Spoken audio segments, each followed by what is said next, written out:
welcome back, R&B family. I am your host, Tarius Knight, and this is Rhythm and Views. Yeah, man, this is your home for reactions and all things like, music entertainment. We do R&B, but sometimes we do a little hip-hop. Sometimes we sprinkle a little bit of pop in there and stuff like that.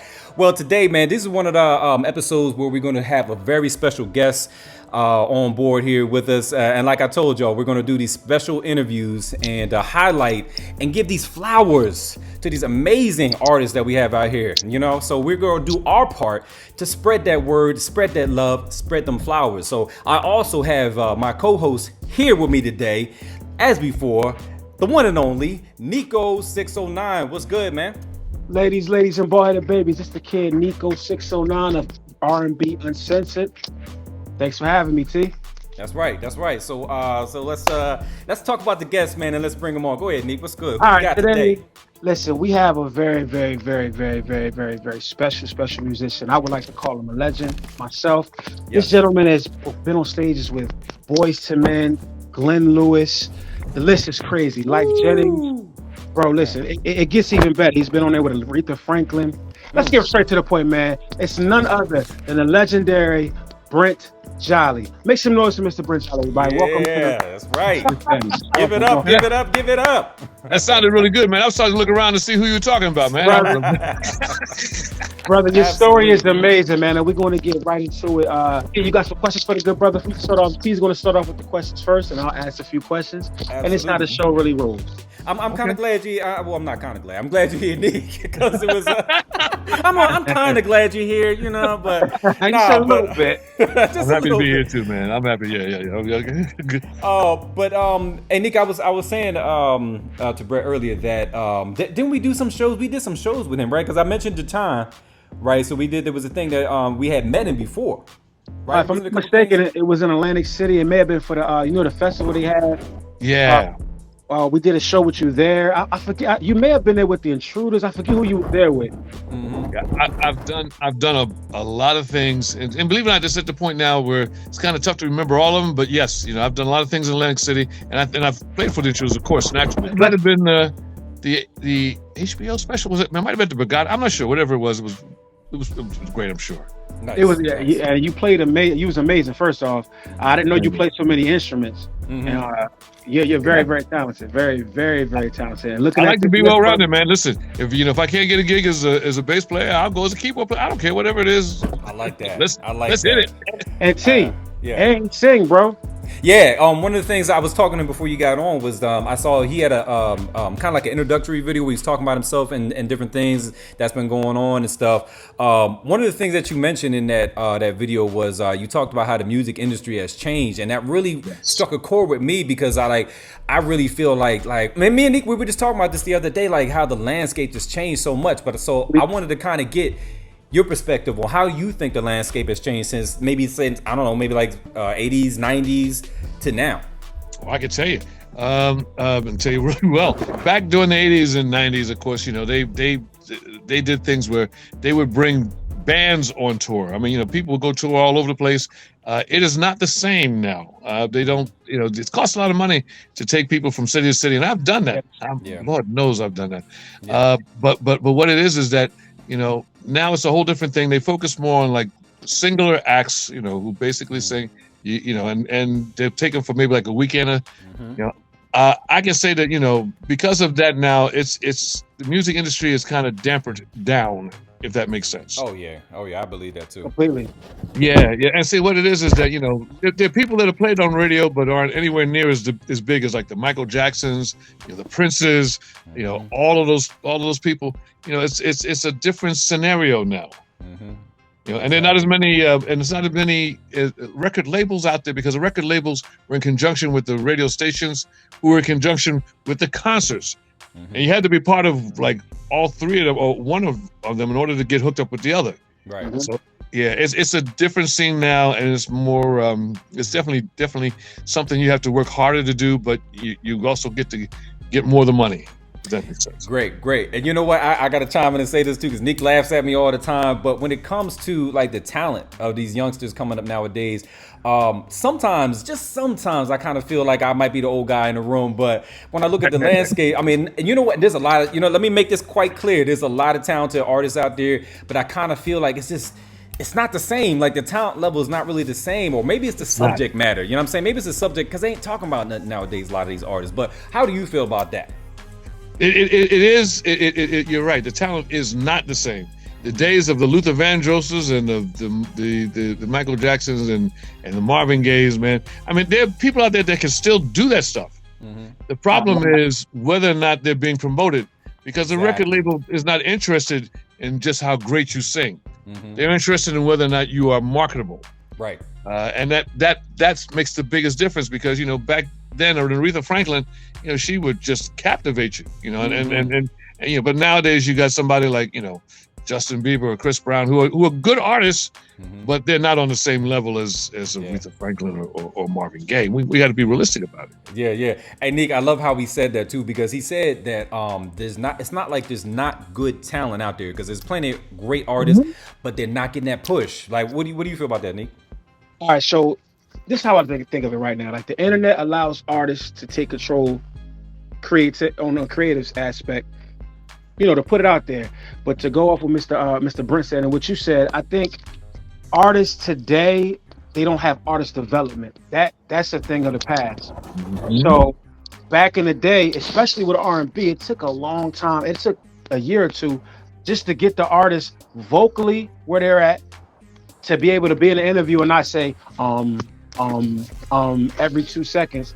So how I look at it, man, it comes down to, it's everything subjective, really. That's true. Like Mr. Brent. I know you don't like being called Mr. Brent, but it's my mom. I don't care, man. I ain't got no problem with it, man. Listen, I apologize, Mr. Brent.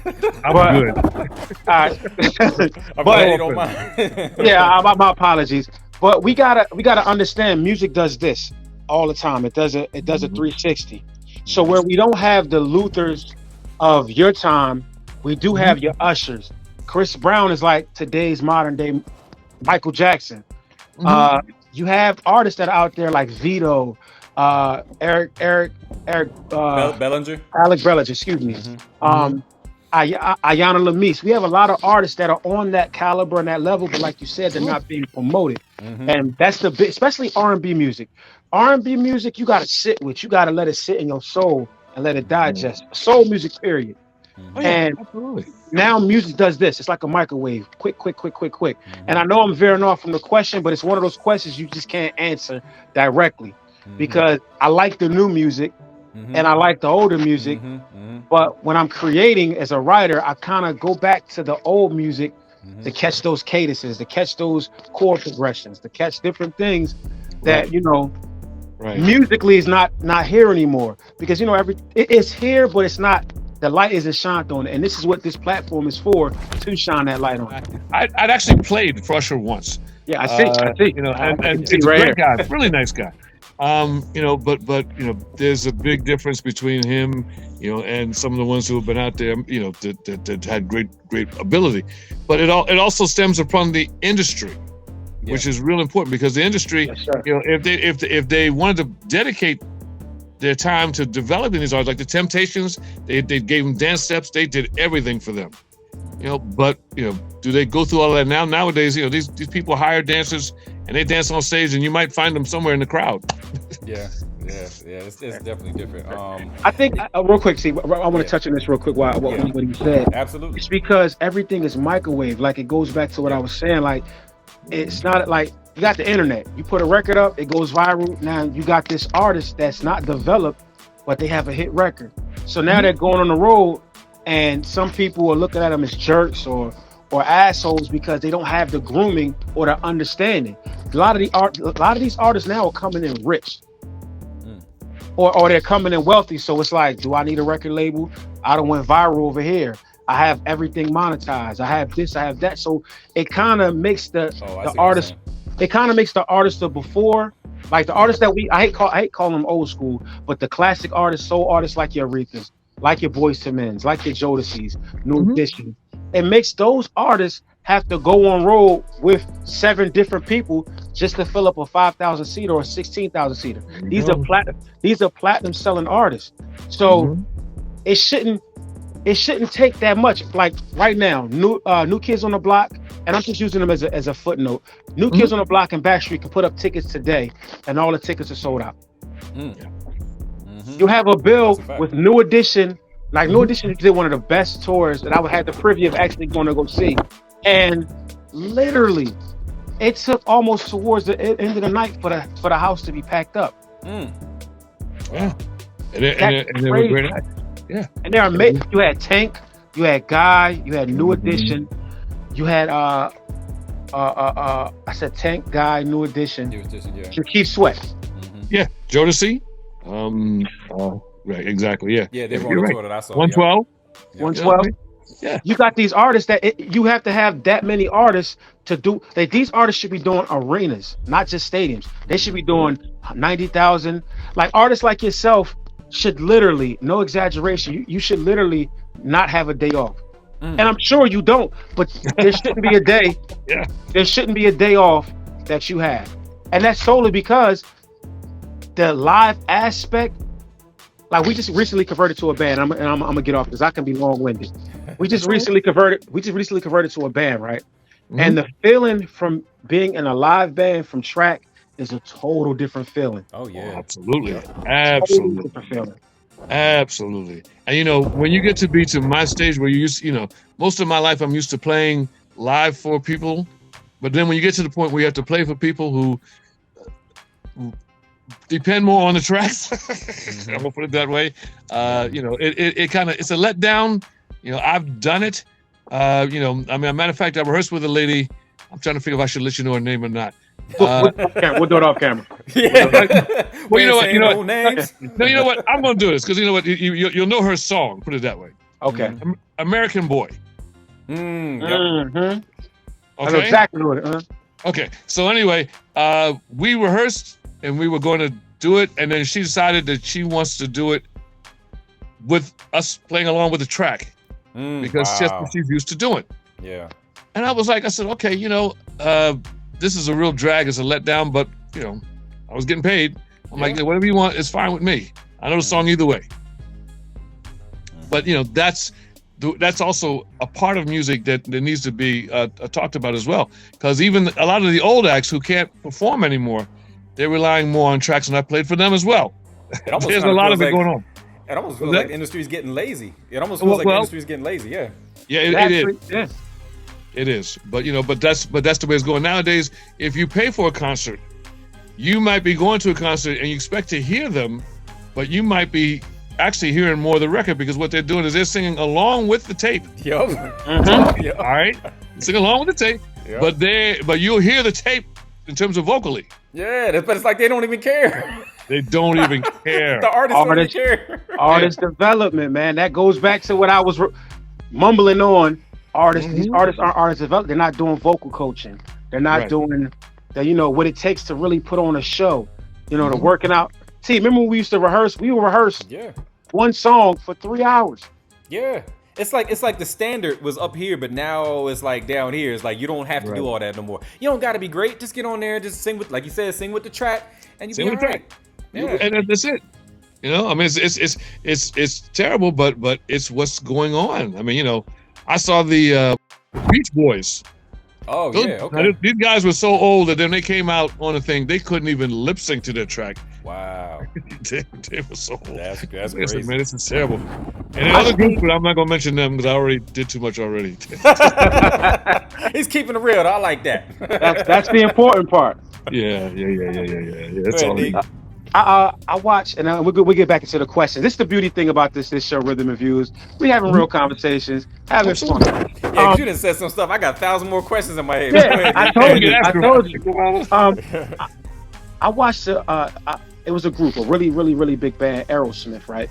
Mhm. And they had a show, and literally these dudes were still rehearsing, still live, still doing like actual things that bands do.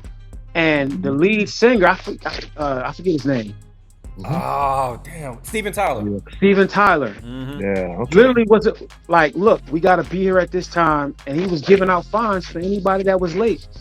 The level of that, like, you know, That and mentality. obviously he had a few, you know, what we do as musicians before the show, we get I call it the comfortable zone. That's what I call it. He was sipping. No, it wasn't Another sipping. story there, because I can tell you a couple of those too. But we're going to keep Oh, going. wow. I love it. We'll call it the comfortable zone. And Yeah. and he was in his comfortable zone, and everything was to a T. But it was organized. We call it organized chaos. It was organized chaos. He on the stage. He had the next song he was going to go into, and on the back of the house on the wall that people couldn't see it, but he could see it. There was the same exact thing.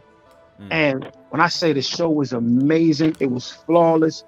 The dude looked like he can barely walk going on stage. When he got on stage, rock star. He killed him. Man, almost killed himself. Rock star. Almost killed himself. Boy, oh boy. Yo, that's kind of crazy too. As you mentioned, like some of the rock stars are still performing. You know, I think Ozzy Osbourne. I don't know how old he is. I think he might be in his like 90s or something like that. He got a new album and he's touring. It's crazy. Yeah. Todd Rundgren is still around. I believe he is. I mean, you know, it's amazing to even see. Even, you know what's even funny? Some of the rappers from back in the day. Yeah. I mean, you look at him, man. I think 50 Cent looks like he's about maybe $3.45 about now. He still look like he in shape. Since you brought that up, LL Cool J is about to go on tour. Yep, I read about that. Yep. Yeah. He's about to go on an arena tour, and it's like, Jesus Christ. Do you think he would feel it by himself? You know what? LL Cool J probably would. Okay. Well, it's kind of hard to say. That's a very good question, because you know he had a different audience back then, and of course that audience has grown now. Yeah. But of course they probably would still like him. I don't think as many people would come out. Yeah. But I do like the fact that he's doing that. I mean, you know, I think it's great. Some of them I wish would do that. Will Smith, you know, another one. I don't know whether he would be popular now or not because of what happened. But I was gonna make a joke, but I said I'm gonna leave that alone. Yeah. Leave that one alone. He might come out and slap the audience. He might slap. Yeah, he might come out and slap me. I mean, let me not say nothing, especially not his wife. So let me ask you this question, Mr. Brent. You brought up an artist that you know very well, and you had a chance to play for. There's two artists that I want to talk about. The first being Aretha Franklin. What was it like? What was it like? Paint the picture of how was the rehearsals? How was it moments before getting on stage? Was she how they portrayed her in the movie? Was she that strict when it came to musicians like yourself? Like, kind of go into that just a little bit, and then I want to talk about Teddy Pendergrass. Okay, I can tell you that Aretha was somebody who knew exactly what she wanted. You couldn't tell her anything that she didn't already know. You know, which made her an actual diva. I almost think that she created the term diva. I think when they put the diva thing, they had a picture underneath the definition. That's Aretha Franklin. You know, but you know, considering what she's been through, you know, she's earned all of that. I mean, don't get me wrong. You know, her show was catered to her. Of course, you know, as you get older, you put songs in different keys and stuff like that. Which she did. I mean, a lot of them did that. Teddy did that. With her, you know, she's still sang incredibly. You know, and you can't take that away from her. That woman could do opera. Yeah. And kill it. I mean, absolutely kill it. So, you know, because of that fact, you know, her show was great. I mean, it was a really good show, you know, and then, but you have to keep it in the context of, you know, of the fact that, you know, naturally she's older. It's a different, but still, it still had a great impact on those that listened to it.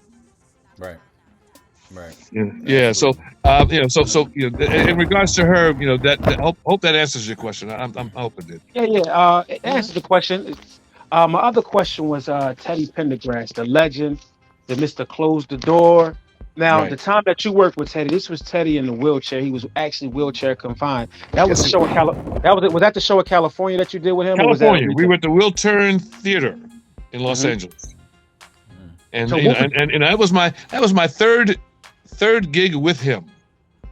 You know, and and we were out in Los Angeles for about 2 weeks. Teddy was great. One thing I will say about Teddy's show, how I got hooked up with Teddy's show.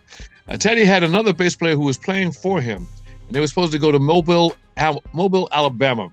2 days before the thing, the bass player reneged on him and said he couldn't go. So they called me in for an emergency rehearsal. I have something called perfect pitch, so I didn't know what was going on. When I went in, I went and played his show straight with no warning. I just went and played it, and Teddy was like, "You came in here with no preparation. You came in here and played my songs, and you played it better than my bass player. Do you want the gig?" So I looked at him and I said, "You know what? I'll take it." Right. Flash in the ebony spots. You want my spot, Flash? You want my spot? Man, listen. Man. Go ahead, And Mr. Brett. I was with him for about 6 years, but I had so much fun on that show. I had so much fun. Did he still have the same level? I don't want to say confidence, but was it the same Teddy? Like, because I hear that even though he was in a wheelchair, you actually forgot he was in that wheelchair once the show went on. So Absolutely. Yeah, Teddy, he had a little apprehension about performing. I talked to him. Matter of fact, I talked to him. We were in the Detroit airport, and he was a little apprehensive about it. And I told him, I said, "Listen, think about this. The same feelings were brought up when it came to seeing people like Jose Feliciano, Ray Charles, and Stevie Wonder for seeing them being blind. People weren't used to it. They'll get used to it once you just do your show and do it the way it's supposed to be done, and they will love you for it." And they did. And that talk was a good talk for him because he had himself a great time. So it worked out really well. But Teddy was one of those kind of guys. Of course, he didn't sing like he did before because after the accident, it did affect his voice. I mean, we're going to be realistic with it. Yeah. But we still had a great show, and people loved it. They absolutely loved it. Yeah. That talent always shines through no matter what happens. I'm a firm believer in that. But yeah, Nick, did you have another question? I have a multitude of questions. I There's love one thing it. we forgot to do. There's one thing we forgot to do, Mr. Brett. We forgot to tell the people where you from, sir. Oh, I'm from Philadelphia. All right, I know where you're from. We know where you're from. Peace to Philly. Philly. It's the second Philly. Yeah, I'm in Philly. Home of the Philly International Records, and Kenny Gamble and Leon Huff, who are good friends. Yeah, Philly's a beautiful city. Beautiful city.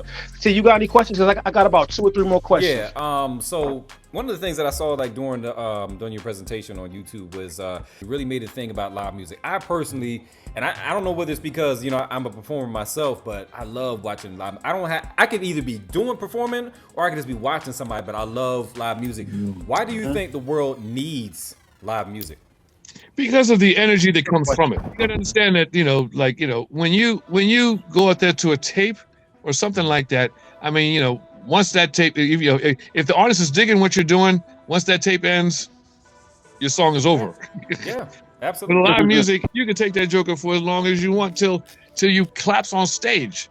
I love how you said energy. I love how you said energy. It's a real It's a beautiful thing. It's a perfect example of that. Yeah. I don't know if you ever saw him or not before he died.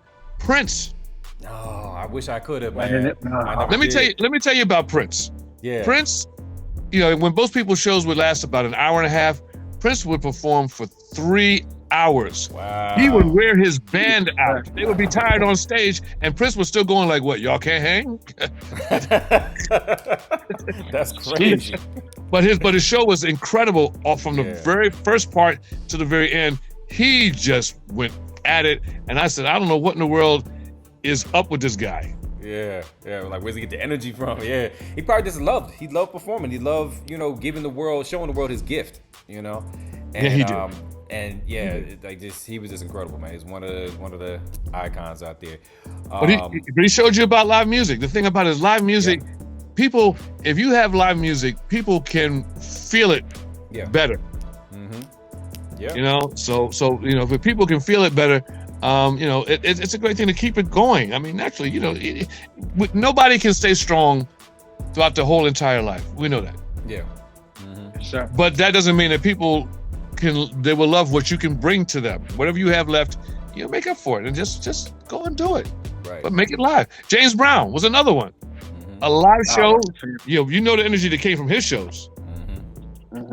Michael Jackson. He was a student of James. Exactly. So, live shows should always be around. I would love to see it continue to happen. They're trying to take it away from us. And they can only succeed if we allow them to do that. Right. Man, I didn't know what was going to happen during COVID when you talk about live shows, because it looked bad for a minute. Yeah, it looked bad. But did you notice, and that it only applies to urban music, because other genres of music are able to go with a full out band. Yeah. They're able to hit the road with the big budget behind it. Yeah. You get what I'm saying? Oh, absolutely. And it's only with urban music where it's like, all right, we're gonna do the track. And to be honest, before we did the live band thing, I was cool with track, as long as the lead vocals weren't on there, and we can stop the track and sing a cappella to show the people that we are singing. I was cool with that. But once the feeling of doing a live band got into us, it was pretty much a done deal. Well, Done deal. Yeah, and that shows the evolution of music and how they do. They have ways of taking not only just our music, but our culture and our history away. Think about this for a minute, right? Yeah. Remember Jet Magazine? Yeah. Okay. Where? I mean, it's probably around, but where? Ebony Magazine. Gone. Right. R&B music now sounds like gospel music, which sounds like jazz music. All of it's starting to sound the same. So where is the definition? We know that our stuff was different. We made it work. It was great. People loved us. The Motown era showed that people loved black music. So do they focus on that now? No, it's not the same. What happened? Like even in the 90s, like it was like a burst in the 90s of all of R&B groups. The 90s was R&B. You couldn't chart in the 90s unless you were singing. And I don't mean like you had to be singing. We had the Jodeci's, the Boyz II Men. Oh yeah. We had everybody, the Ushers, even we had New Kids on the Block. I mean, not New Kids, excuse me, Backstreet Boys, NSYNC. We had real R&B. And I know people classify that as pop, but that's rhythm and blues. They're doing the same thing riffs. we doing. Yeah. Exactly. And one of those groups we didn't mention, which I played behind, was Drew Hill. I don't know if you remember them. One of our favorite groups. Yeah. Those guys could blow, man. They were great. Incredible. They were really great. Incredible. But I'm gonna tell you a little thing about my first. Me and Baby Boy, my bandmate, our first jobs was at the Fudgery in Atlantic City. Really? All right. Yeah, and we only got the jobs because we heard Drew Hill worked at the Fudgery, and we got to sing and make candy. That was a no-brainer for a high school student or a kid in middle school. That was a no-brainer. Oh yeah. And those guys were really great too. They were really great. I mean, but it shows you how music. A lot of it. In terms of where it goes, a lot of it has to do with money, and that's the way it is with everything. Remember, all of these places are businesses. The record labels, the radio stations, the concerts, all of them they're all about making money. So if their money dwindles, then that means they got to do things, either compensate for it or basically just change the whole structure. Yeah. And I think that's what happened with good music. We all love good music. Yeah. Just where can we find it now? Exactly. Yeah, and that was actually a question, because like I said, as you were talking, I'm thinking of other new questions, but I'm gonna throw this at y'all real quick. Nick, I want you to think about this too. When you talk about the landscape and how it's changed, how before it used to be, you had your magazines, you had like you just mentioned, Jet. You had your magazines, you had your TV, shows, you had, radio, and that was really how that really kind of broke and established artists back in the day. Now that that's pretty much gone, we have this new landscape, where, you have your artists out there, but like you said, Brett, you don't even really know where to find them. It depends. Like if you follow certain people, you know where to go, but what if you don't know where to go, or what if you don't know where to go to find new artists? You know what I mean? So my question is this: when y'all think about it, do you like the way it is now, or if you could make a wish and have it go back to that, what would you do? You go ahead and answer. Mr. Brent, I'll let you. Okay. You want to answer this first? I'll tell you. Okay, if you do it, go for it. We'll go for it. I will say this. I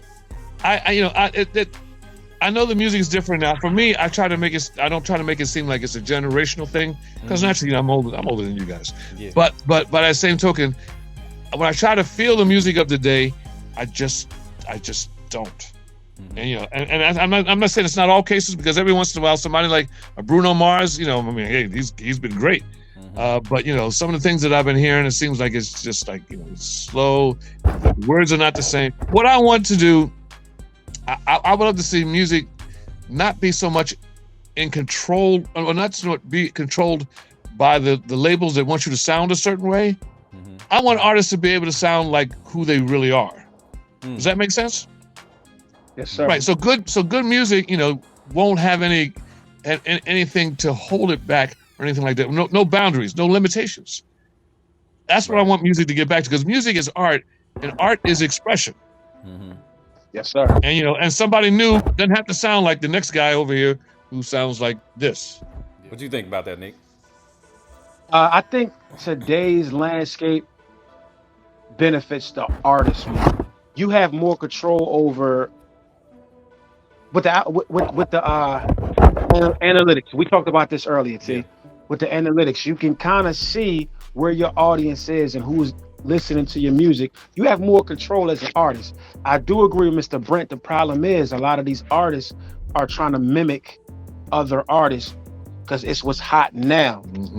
But when we came up, like, that mimicking thing was going on, but the ones that were successful were the ones that stood out from the pack. Yes. Like your art.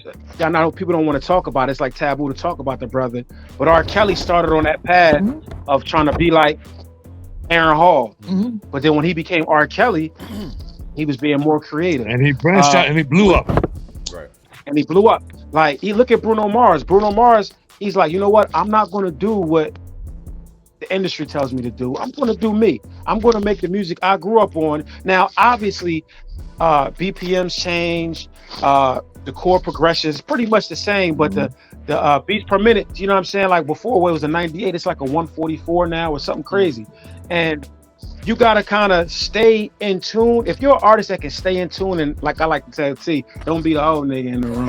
If you can stay in tune with the music, but still keep what we got from our elders like yourself, and go out and go see those shows, support. If you got an artist that's in your area that you love, don't cheat yourself.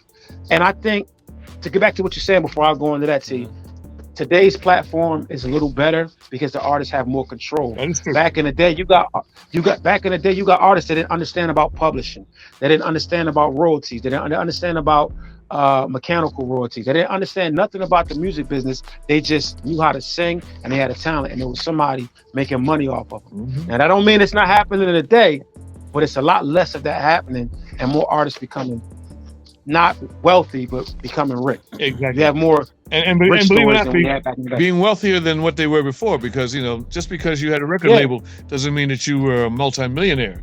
Most people made money off their concerts naturally, but in terms of the record sales, well, it's a whole different thing. You think about it, even the Beatles didn't own the rights to their own music. No, right? They did not. Right. And it wasn't. And Paul was trying to get it back, and Mike said, "Really, what you doing?" Really? No. So you said I can buy that? Oh, okay. And he did. That's exactly what he did. Yep. Let me learn about publishing, how publishing works. Let me get these catalogs. I got you. Exactly. Paul, he didn't even go to Mike's funeral. I don't think he was that mad. You bastard. Son of a bitch. Well, since we're talking about it, Jackson, you played behind one of the most beautiful women on earth, Miss Janet. Miss Jackson, if you're nasty. Yeah. Miss Janet Jackson, brother. What was that like? What was that experience? Well, Janet, she's a good performer. She's more than a dancer than anything else, which is her forte. But one thing that I will tell you that that's probably something unique to talk about. I was behind her, on the stage while we're doing this, and she wore one of those gowns that was like really low cut in the back. I mean, really low. In Jesus' name, talk to us, Mr. Brent. Talk to us. Give us that seat, brother.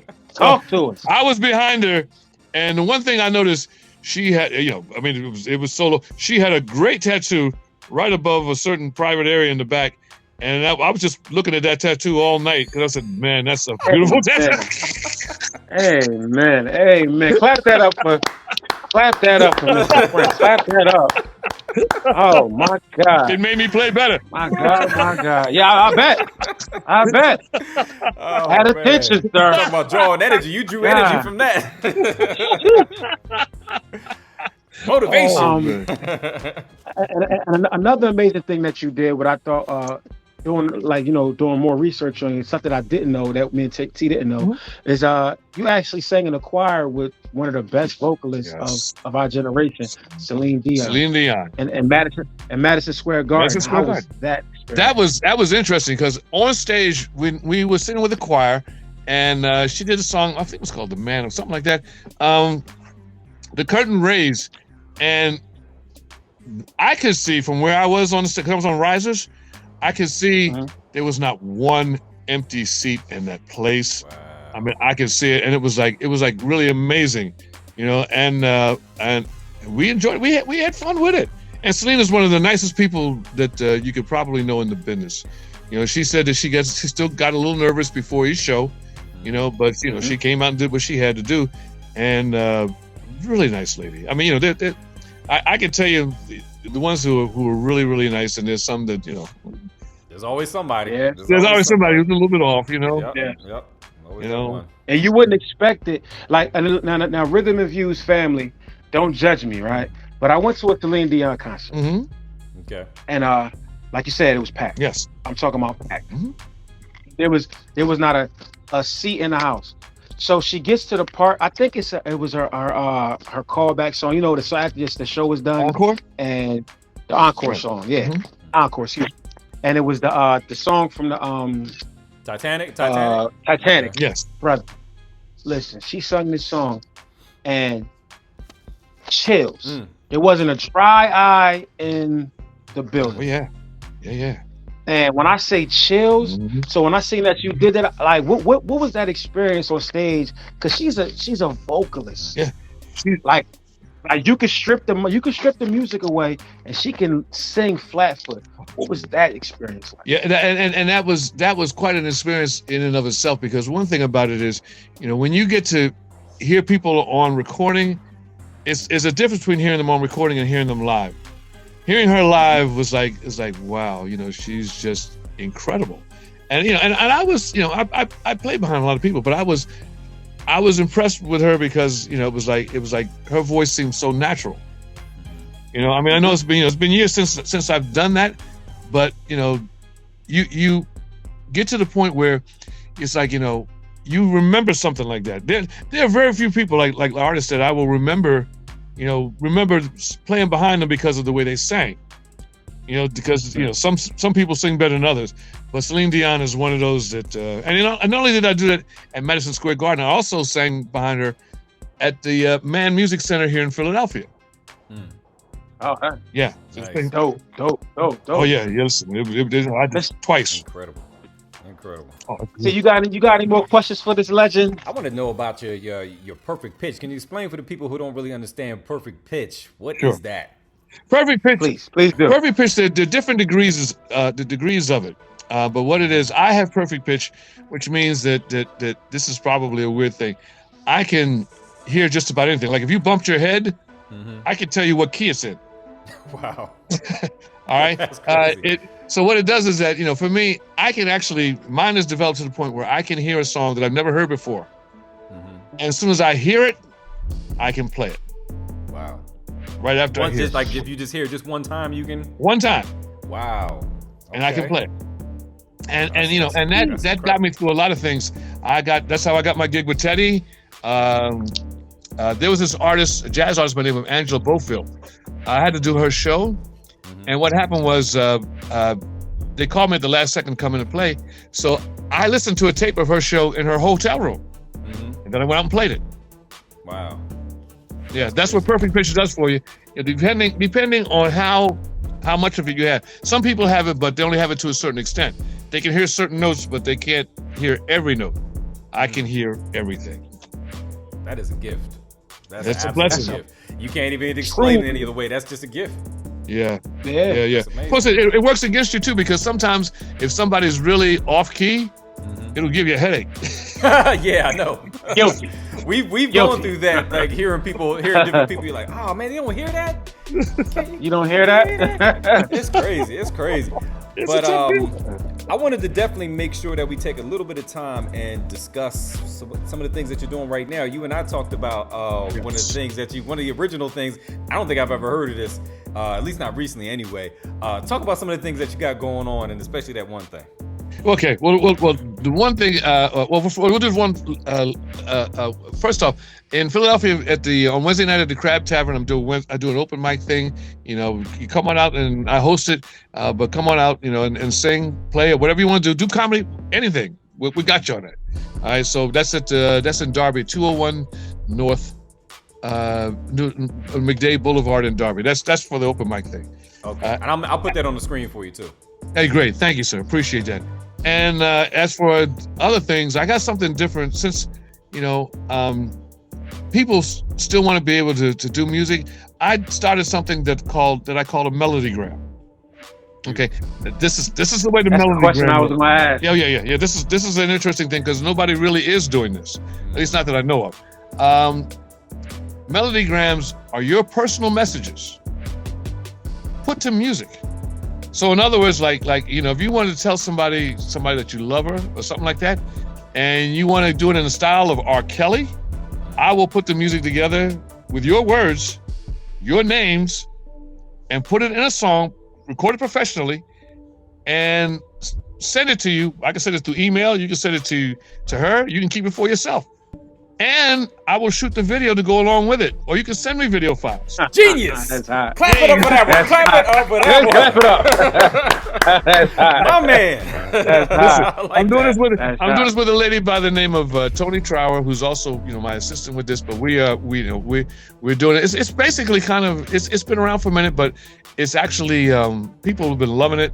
It's been great, and if you're interested, you can let me know. I like that. Okay. All right, I'll well, put that information on the screen Mr. as well. Brent, I was ready to say, Mr. Brent, while he put on the screen, tell the people how to get in contact with you and how they can get, what's it called, Melodygram? Melodygram's, yep. Melodygram. How can they get in contact with you to be a part of that, Well, or to get that service? There's several things. You can put my number on here, which is 215-900-9022 if you want to do that. Also, too, you can go to my website, brettjolly.com, BRETTJOLLY.com. It'll give you the information there and also give you some samples that you can see. And of course, you know, it's got my email address on there, which you can email me as well. And the consultation is free. Tell me what you want to do. I'm going to tell you what you can do. And the cost of it depends on how much detail you want in it. That makes So in sense. other words, like if you want a full orchestra, hey, if you want to pay for it, we'll do it. You know, if you just want something like, you know, like a rap thing, rap's, you know, usually not that expensive. So, you know, I can get you hooked up with that as well. You can do it in any style of music you want, any style. All right. And I got you. All right. But it's a great thing. Check it out. And I think you'll be glad you did. That's awesome. Yeah, we're gonna put all that information on the screen. And what's your social media handles too? I'm on Facebook. I got two things on Facebook. Two Facebook pages because I got close to 10. I probably should have 3. But I got 2 Facebook pages for Brett Jolly. I got an Instagram page, Brett Jolly Basics, which is spelled Brett Jolly BASS, like bass, and then ICS. Yeah. So Okay. I got that. I like that. I got a WordPress page. Oh goodness, what do I have? I got a And you don't partridge. have to remember them all now. You can send them to me. I'll put them on the screen. You know what I mean? Okay. I know sometimes it's hard to remember. I all appreciate it good. because I can't remember them all. Yeah, you send it to me. I'll put it right on the screen. No problem. Thank I you, got sir. you. I appreciate it. Thank you so much. But All right. that's what it is. Music's taking on a different identity now. Mhm. You know, you can still enjoy good music.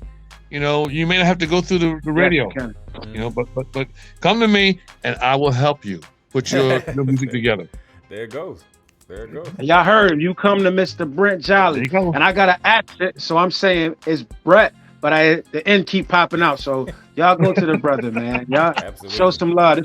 This is a legend, man. This brother is been with a bunch of people throughout the world. Yeah. Mr. Jolly, man, Mr. Bro, we definitely appreciate you, and we're so privileged for you to be on this show today. We thank you so much. We humbly thank you. Well, I thank you for the privilege. Rhythm and Views to us. I thank you for the privilege and pleasure of being here. And I got to make this one mention. I was told that out of all the people I played with and everybody else, the best one is Baby Bird. And I love Baby Bird. Yeah.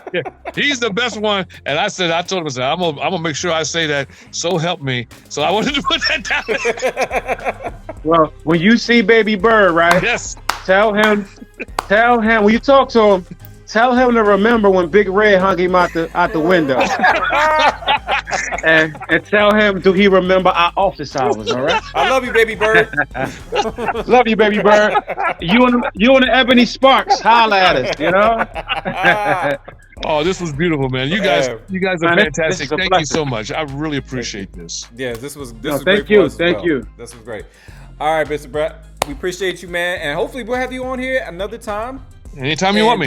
Yeah, we appreciate you, man. So we're definitely gonna do this again. So I'm gonna put you backstage and salute to you. Thank you, sir. You guys have a good one. Thank you so much. God bless. Thank you. God bless. Take care now. All right, Neek. So yes, I think that about does it. What did you take from that, man? What did you take from that? I took that we had a legend on here. We probably could have won another hour with the brother, because I just like my brain, I had a whole bunch of other questions. I had so many more questions. Like even the questions I had, it was like, damn, like it's so much more that we could have used and get from his brother, because he has a lot of knowledge, being a musician and playing with so many legendary acts. Yeah. You know what I'm saying? Well, I think you're wrong about that, because I think the thing that you should have took from that is the greatest person that we know in our circle is Baby Bird. So let's clap it up for Baby Bird. Clap it up for Baby Bird. Boom. Baby Bird. Baby Bird. Baby Bird. Baby Bird. And with that being said, Nick, where can they find you, man? Where can the good people find you out there? And listen, it's the kid Nico 609. Come to Facebook. You can check me out, Nico Morton, or on Instagram. You know the vibes, Nico 609. Listen, that's Nico Niko 609, and you can also catch me at R&B Uncensored on Instagram and Facebook and on YouTube. Better tell them. Better tell them. That's right, man. You already know where to find me. You can find me here, and you can find me at Terrius Knight or Terrius Music on the internet. That's what it is. So this has been a great show, and we got many more to come, and we're having a great time with this. We're getting our rhythm. So we're gonna have a good time with it. But yeah, man. So that's about it. I'm gonna salute to you, Neek, and we'll see you again. Salute to you too, my brother. Absolutely, we're gonna see you again next time, man. And this has been Rhythm and Views. And yeah, catch us here every week, man. We always got something going on, whether it be reactions, interviews, music, all that kind of stuff. I'm your host, Terrius Knight. That was Nico 609, and we're gonna catch y'all on the B side. Peace.